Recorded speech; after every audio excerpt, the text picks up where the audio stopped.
V rámci týždňa pohybu zorganizovala základná škola Školská v piatok 3. októbra mikroregionálny turnaj v malom futbale. Prvýkrát si školy Handlovského regiónu proti sebe zahrali pred 9 rokmi. Práve vtedy sa na tejto škole začalo učiť v športových futbalových triedách. Takže dnes máme 9. ročník mikroregionálneho turnaju vo futbale, kde sa zúčastní vlastne 17 družstiev z 5 škôl Handlovského mikroregiónu. Žiaci boli rozdelení do 3 hlavných skupín, mladší, starší a dokonca aj dievčatá. Hrali súbežne na 2 ihriskách. Na umelom trávniku predvádzali svoje kvality starší žiaci a na tráve zas mladší futbalisti. Tak je to najpopulárnejší šport, futbal.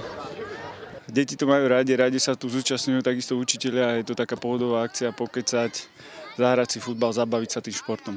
Futbalom sa zabávalo viac než 150 žiakov a neboli to len tí, ktorí sa mu venujú bežne. Čo sa tebe najviac ľúbi na futbale? Hrávaš aj za nejaký klub alebo len na takýchto turnajoch? Viac menej basketbalista, takže iba za školu.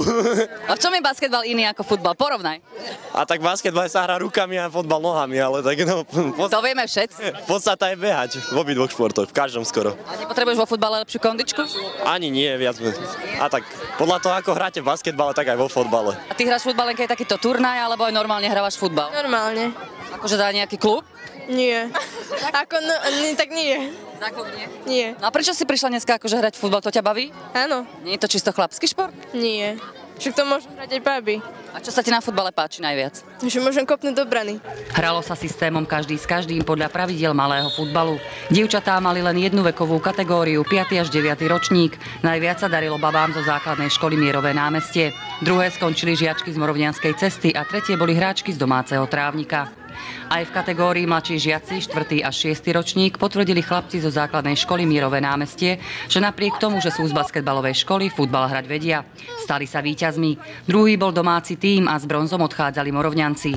7. až 9. ročníky hrali v kategórii starších žiakov. Najviac gólov nastrieľali futbalisti z Chrenovca Brusna. Druhý v poradí boli chlapci z Mierového námestia a tretí deviataci zo základnej školy Školská. Všetci sú dobrí, sem všetci chodia s tým, že sa tu idú zabaviť, zahrať si futbal a tu sa výsledky nejak neriešia.